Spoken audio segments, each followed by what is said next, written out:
Bismillahirrahmanirrahim. Assalamualaikum warahmatullahi wabarakatuh. Perkenalkan, nama saya Neneng Fadilah.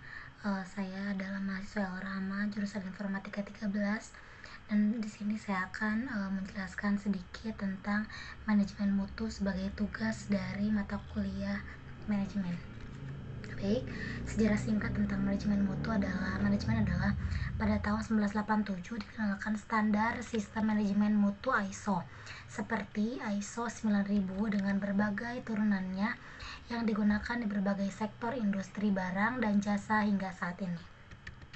Manajemen mutu sendiri menurut Ishikawa yaitu kualitas kepuasan pelanggan, sedangkan Crosby mendefinisikan kualitas berbagai conformance to requirement atau sesuai dengan yang disyaratkan. Sedangkan ISO 9000 menegaskan bahwa manajemen merupakan derajat karakteristik produk yang mencukupi persyaratan atau keinginan. Dari pendapat para ahli, dapat disimpulkan bahwa kualitas mencakup usaha memenuhi atau melebihi harapan pelanggan. Kualitas juga mencakup produk tenaga kerja, proses dan lingkungan, dan kondisi yang selalu berubah atau dinamis mengikuti perkembangan adalah disebut dengan manajemen mutu. Berikutnya, mengenai kriteria atau ciri mutu.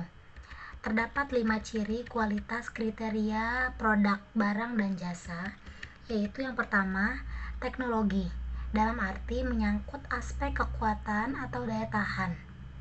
Yang kedua, yaitu psikologi, yaitu berkaitan dengan cita rasa dan status. Berikutnya yaitu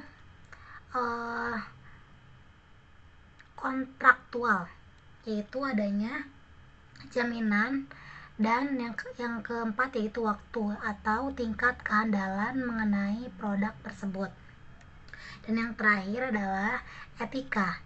Misalnya, etika itu adalah nilai kesopanan, kesantunan, keramahan, kecepatan pelayanan untuk produk maupun jasa. Sedangkan ukuran nilai etika itu sendiri adalah barang ditujuk dengan aspek kepantasan atau memenuhi batas etika jika digunakan. Selanjutnya, mengenai dimensi kualitas. Dimensi kualitas atau karakteristik mutu barang yang digunakan untuk menilai kualitas produk. Menurut Garvin yaitu ada 8. Yang pertama yaitu performance, yaitu dimensi mutu yang berhubungan dengan aspek fungsional suatu produk. Berikutnya fitur yang berhubungan dengan pilihan-pilihan produk dan pengembangannya. Yang ketiga yaitu reliability, adalah dimensi yang berhubungan dengan keyakinan konsumen bahwa produk akan berfungsi setiap kali dipakai. Selanjutnya yaitu performance, yang mana performance merefleksikan derajat ketepatan dan kualitas. Yang kelima yaitu durability, yaitu berkaitan dengan umur ekonomis perubahan daya tahan produk. Yang keenam yaitu serviceability, yang dimana dimensi ini merujuk pada kecepatan koperasi dan kemudahan pelayanan dalam perbaikan.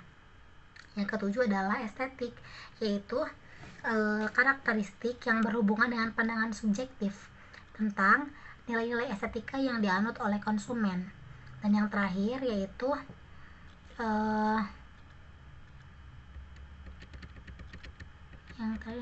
perasaan dan keyakinan konsumen bahwa barang yang digunakan dan barang yang dipilihnya sangat berkualitas, yang disebut dengan fit and finish. Baik, secara garis besar, manajemen mutu adalah proses manajemen menjaga mutu dari suatu produk atau pelayanan yang diberikan oleh perusahaan maupun organisasi. Manajemen mutu itu sendiri, manajemen mutu terpadu itu adalah cara organisasi seluruh elemen organisasi untuk mencapai kualitas. Di Indonesia sendiri telah diterbitkan Undang-Undang Republik Indonesia Nomor 25 Tahun 2009 tentang pelayanan publik dan Peraturan Pemerintah Nomor 2 Tahun 2018 tentang standar pelayanan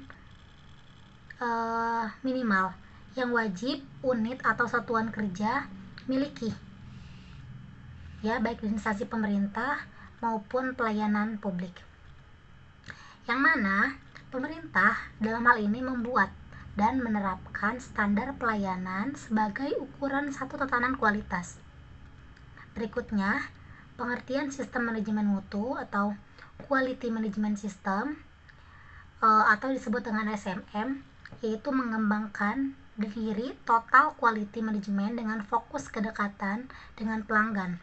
Dan standar yang paling terkenal di dunia yang paling sering digunakan adalah standar ISO atau International Organization for Standardization. Sedangkan pengertian sistem manajemen mutu atau SMM sendiri adalah prosedur atau menjamin kesesuaian proses dan produk terhadap kebutuhan pelanggan. Menurut Manchester dan Brunel, ada 4 prinsip manajemen mutu terpadu, yaitu yang pertama adalah kepuasan pelanggan, yang kedua adalah respect terhadap setiap orang, yang ketiga adalah manajemen berdasarkan fakta, dan yang keempat adalah perbaikan berkesinambungan. Manajemen mutu terpadu menurut ISO adalah customer leadership, engagement of people, process, approach, improvement, dan relationship management. Selanjutnya, terdapat 7 prinsip manajemen mutu berdasarkan ISO 9000. Pada tahun 2015 memiliki singkatan yaitu CLEPIR, yakni customer yang sudah saya sebutkan tadi, leadership, engagement, ada prices, ada improvement, ada evidence, dan relationship. Sedangkan customer service sendiri adalah fokus utama manajemen mutu guna memenuhi persyaratan pelanggan dan untuk berupaya melebihi harapan pelanggan.